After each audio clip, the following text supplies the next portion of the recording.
As the night grew colder, a girl sat on her couch holding her throw pillow tight to her chest. Mia tapped at her chin furiously as she tried to decide on what to eat for dinner. She had been staring at her phone for the past hour, scrolling through food delivery apps, but nothing seemed to catch her eye. She sighed and put her phone down, feeling defeated. Mia got up from the couch and headed to the kitchen, hoping to find something to eat there. Just then, she heard a knock on her door. She frowned, wondering who it could be at this time of the night. She walked over to the door and peered through the peephole, but she couldn't see anyone. The porch light was on, but the darkness outside made it hard to make out anything clearly. Mia hesitated for a moment before she moved away from the door, walking back into the kitchen. Mia tried to convince herself that it was just her imagination playing tricks on her. Maybe she was just tired. But deep down, she knew that something wasn't right. Mia shook her head, trying to forget about what just happened as she headed to the cupboard to grab a can of soup for dinner. As she was about to heat up the soup, she began to feel a sense of unease in the pit of her stomach.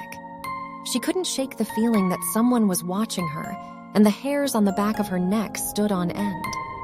Mia noticed that one of the kitchen windows was slightly ajar, even though she was sure that she had closed and locked it earlier. Mia began to panic, realizing that someone might have broken into her house. She grabbed a knife from the kitchen counter and made her way towards the window, ready to defend herself if necessary. As she approached the window, Mia took a deep breath. Her outstretched hand trembles as she reaches to close the window. She paused as she heard her name being called in almost a deep growl. She turned around slowly, and all the hope she ever had for her safety disappeared as her eyes fell upon the figure standing a few feet away from her. The figure resembled a tall man with dark hair and dark, sunken, soulless eyes. Mia wanted to scream, but all she could muster up was a small whimper. His voice was gruff and menacing. "Why are you in my house?" Mia said in a whisper, her voice quivers as tears sting at her eyes. She feels as if this could be the last time she takes a breath of air. Mia could feel her heart pounding rapidly as the figure took a step closer. Now a scar can be clearly seen running down the side of his face and down to his neck. "Why did you leave me?" he said, his voice filled with anger and hurt. Mia was confused. She didn't recognize the man, and she had never left anyone. "I don't know what you're talking about," Mia rasped. Mia's legs felt like they were made of jelly, and she stumbled backwards, knocking over a chair. In a swift motion, the man lunged at her. Mia screamed, stumbling to the floor as her weapon slipped from her hand. She could take the smell of decay radiating off of him as it made her gag. She felt his cold hands gripping her throat as he squeezed tightly, cutting off her air supply. Mia struggled in the figure's grasp when she noticed the knife she had not too far away from her head. With her vision starting to blur, Mia made a desperate attempt to reach for the knife. She managed to grab it and aimed directly at his face, tugging the knife through flesh all the way down to his neck. The figure paused, caught off guard, an empty look on his face. His grip on Mia loosened, upping her chance of survival. As she focused on his face, she notices she had struck him in the same place as his scar. Memories instantly started flooding in. Months ago, she had been going through a hard time with her husband. This led her to start seeing a guy named James, who she poured her heart and soul into for a long time. That was until her relationship with her husband started to pick up, and she fell in love with her husband all over again. Mia had to break it to James that their secret relationship was over. But that was the difficult part, as she knew how close they had gotten over the time. As Mia came back to the present, staring at the now opened wound on the figure's face, she recalled the last words she said to James, making it official. "It's over, James," she said before drawing the knife deep into his face and neck, and it was not long after that he was labeled as missing throughout their town. Mia was brought back to reality as the tight grip on her neck had returned together with a sinister smile that crept upon James' face. It was useless, nothing seemed to faze him. Mia tried to fight and push away, but James was too strong. She could feel herself losing consciousness as the world around her began to fade to black. "It's over, Mia." was the last words Mia heard, making her regret her lethal mistake. Emerald entered the living room with a heavy gait, a mug of hot coffee clutched tightly in her hands. The bags under her eyes and the general air of exhaustion emanating from her suggested that she had not slept well. Nevertheless, she was determined to power through the day that lay ahead of her, as was her routine every morning. After taking a few sips of her coffee, Emerald headed over to the small table that housed her laptop. She placed her mug down and glanced at her phone, realizing there were no new messages or emails, and she let out a sigh of relief. "This job is getting easier than I thought," she mumbled to herself. "Maybe today won't be so bad after all." She then removed her glasses and set them aside before walking towards a stand where she had a blazer draped halfway over it. She lifted the blazer, intending to put it on, when she noticed a box sitting on the table. Emerald looked at the box quizzically, unsure of what it contained. She set the blazer back down and opened the box, revealing a green and shiny necklace. As she picked up the necklace, memories of the previous night flooded her mind. "Jace! Jace! How could I have forgotten?" she exclaimed, hitting her forehead with her palm. She and Jace had been together for a while, and that day would have been their 6th anniversary. Would have been. Emerald hesitated for a moment before sliding the necklace around her neck, feeling a sense of unease wash over her. There was something off about the whole situation, and she couldn't quite put her finger on it. She and Jace had planned to celebrate their anniversary with a romantic picnic under the stars, something she had been looking forward to for a long time. But suddenly, Jace had started asking her questions about her necklace, questions that only someone with intimate knowledge of the rare piece of jewelry could answer. Now, Emerald's necklace was a rare one passed down from many generations. She didn't know why she had not seen it coming. Emerald's thoughts drifted back to the night before. Everything seemed normal to her, his questions, his curiosity. That was until Jace queried the name of her necklace. "Crystal Moonstone," they said in unison, but as she continued to speak, her blushed face looking at the picnic blanket turned to that of a scared and confused puppy. It was then she noticed a glimpse in his eye, and Jace's demeanor changed as he began to contort in ways she had never seen before. Emerald watched in horror as Jace transformed into one of them, the beings that she had always been warned about and told to avoid at all costs. She let out a blood-curdling scream as Jace pounced on her, trying to snatch the necklace from her. "No, my necklace!" she yelled, but it was too late. She was thrown across the ground after her necklace was snatched. As the creature held up the dull plastic in his hands to the moon, he realized. The necklace she wore was a replica. The creature's eyes glowed red with fiery anger as he stared down at poor Emerald on the ground, hurt. She would never go out in public with the Emerald Moonstone. As Emerald recalled the events of that night, she felt a chill run down her spine. She reached up to touch the scarf that was around her neck and pulled it off. She touched her neck, revealing a deep gash in the base of her throat. She shuddered as she felt the distorted flesh and bones that had been sliced through. Recalling the rest of the incidents from last night and relived the feeling of his claws digging through the skin on her neck, everything had dawned upon her. She really would protect the necklace alive or dead. Anna has always been called a scaredy cat by family, friends, neighbors, and many who knew of her. Though Anna was already 18, she was very paranoid and overthought constantly. However, this time Anna believed that she had a reason to be. It was a cool autumn day, and Anna was walking home from school with her best friend, Justin. Justin lived a street away from her, which is why they always walked home together. Soon, they both arrived at Justin's house, and with a wave of his hand, he walked into his house. Anna was only a couple of houses away from her home when she noticed new neighbors moving about 2 or 3 houses away from hers. She watched as they moved boxes from the truck into the house, but suddenly, she began to feel uneasy. As she glanced at the porch, she found her eyes locked with sly-looking sunset golden eyes. They never left hers as she walked past the new neighbor's house, just like how the uneasy feeling never left her. The next day, Anna had just dropped off Justin when she approached her street. Her mind quickly averted to what had happened the day before, and that same uneasy feeling slowly crept up her back once again. She stared straight ahead, focused on nothing but getting straight home.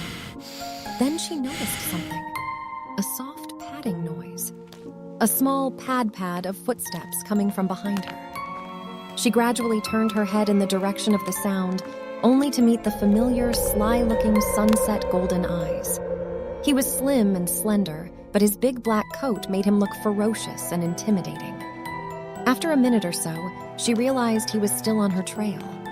Was he following her? She thought, panicking. She tried keeping her calm as she sped up her pace, but she could feel anticipation knocking at her door. What does he want from her? If he caught up to her, what would he do to her? She was horrified, but she kept in mind that she would soon be home. As she arrived, she rushed into her house, closing the door with a bang. She glanced out the window to see him and casually strutting by before making a full 180 and returning the way he came. Anna sighs. "That was close," she said, going up to her room. Another day had lapsed, and as Anna approached that forsaken house once again, she hoped and prayed that he wasn't around. They called him Mr. Black. It was said that he drank the blood of animals like rats and all types of lizards. Some even said he killed and ate them too. This disgusted Anna dearly and creeped her out. Who would do such a thing? He sure was not the type to mess with, but he wasn't the type to befriend either. Unfortunately, as fate would have it, Anna heard the oh-so-familiar padding. Her heart began racing rapidly, and though she didn't want to, she glanced behind her. As expected, Anna was met with sly, sunset golden eyes with the same big black coat. He was back again. She never saw him coming, just heard the slight padding of his footsteps. Anna tried not to bring much attention to herself, but she couldn't help but stare back at him one more time. She turned just in time to see him pause and open his mouth to let out a yawn. Anna's eyes widened as she saw 4 sharp white fangs and jagged teeth inside of Mr. Black's mouth. After that, Anna wasted no time in running all the way home, hoping once again he didn't follow her. After that, every single day history would repeat itself. As soon as Justin left, Anna would reach the street, and then he would swiftly leave his porch, desperate to follow Anna all the way home, only to turn back as swiftly as he came. This always frightened poor paranoid Anna and puzzled her even more. Today, however, was different. It was Saturday, and Justin and Anna were heading over to Anna's house. Anna was eating her favorite tuna sandwich that she bought from a local store blocks away from her house. Anna bought the sandwich every day before going home, and she enjoyed them very much. It was not long before Anna reached her street and gulped. "Oh no," she worriedly spoke. "What?" Justin replied instantly. "He's going to follow me again," she said as they neared the house. "Who?" Justin asked, confused. "You know, mister."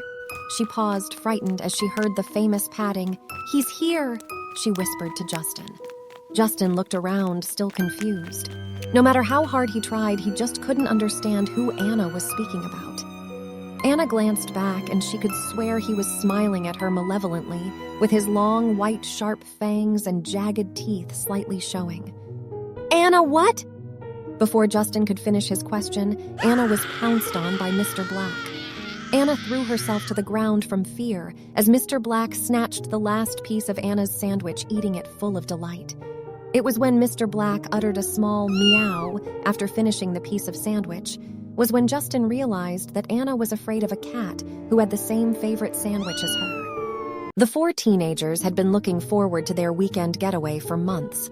They had rented a cozy cabin by the lake where they planned to swim, hike, and enjoy each other's company. But as soon as they arrived, something felt off. The cabin was rustic and charming, with creaky wooden floors and flickering candles casting eerie shadows on the walls. But there was an unmistakable feeling of unease in the air, as if they were not alone in the woods. The group tried to shake off their jitters by settling in and starting a fire in the fireplace. They drank beers and told ghost stories, trying to outdo each other with tales of horror and suspense. But as the night wore on, things took a dark turn. The 2 boys, Jake and Dylan, went outside to gather firewood. They never came back. The remaining two, Lily and Mia, searched frantically for them, calling out their names into the darkness. But all they heard in response were strange, guttural sounds that seemed to be coming from deep in the woods. The girls huddled together in fear, their hearts pounding with adrenaline. They tried to call for help, but their phones had no signal. As the hours passed, they began to feel as if they were being watched by something malevolent and unnameable. Eventually, the girls were forced to accept the unthinkable. Jake and Dylan were dead, taken by some unknown predator in the woods. The girls had to flee for their lives, leaving the cabin and everything they owned behind. You never know when the darkness might come calling. In the heart of the city, a high-rise apartment building stood tall, towering above the rest of the buildings. Its residents knew it as the Tower of Silence, for the eerie silence that pervaded its halls. Few dared to venture into the building's depths, for they knew that something sinister lurked within. One night, a young woman named Una moved into the Tower of Silence. She was a thrill-seeker and had always been drawn to the paranormal. She had heard rumors of the building's haunted past and was eager to explore its secrets. As she settled into her new home, strange things began to happen. She would hear whispers in the dead of night, and doors would slam shut on their own. Una shrugged it off, thinking it was just her imagination. However, things began to escalate quickly. One night, as she was getting ready for bed, she heard a blood-curdling scream. She rushed out of her room, only to find that the hallways were pitch black. She couldn't see anything, but she could feel a presence watching her. She tried to run, but she couldn't escape the feeling that she was being followed. Una stumbled upon a room, and as she pushed the door open, she was horrified to see a young girl lying on a bed. Her body was contorted in unnatural ways, and her eyes were wide open. Una couldn't move, frozen in terror. As she stood there, she noticed movement out of the corner of her eye. A shadowy figure was moving towards her. It was humanoid in shape, but its body was twisted and grotesque. It had sharp claws for hands and a mouth full of razor-sharp teeth. Una tried to scream, but no sound came out. The creature pounced on her, pinning her to the ground. It began to slash at her with its claws, tearing into her flesh. Una could feel the blood pouring out of her body, and she knew she was going to die. Just as she was about to lose consciousness, she heard a familiar voice. It was her ex-boyfriend who had come looking for her. He had been investigating the rumors of the Tower of Silence and had found out about Una's move. He had been worried and had come to check on her. He saw the creature attacking Una and pulled out his sword. It was a legendary weapon that could banish evil spirits. He swung the sword, and it sliced through the creature, sending it back to the depths of hell. Una survived the attack, but was forever scarred by the experience.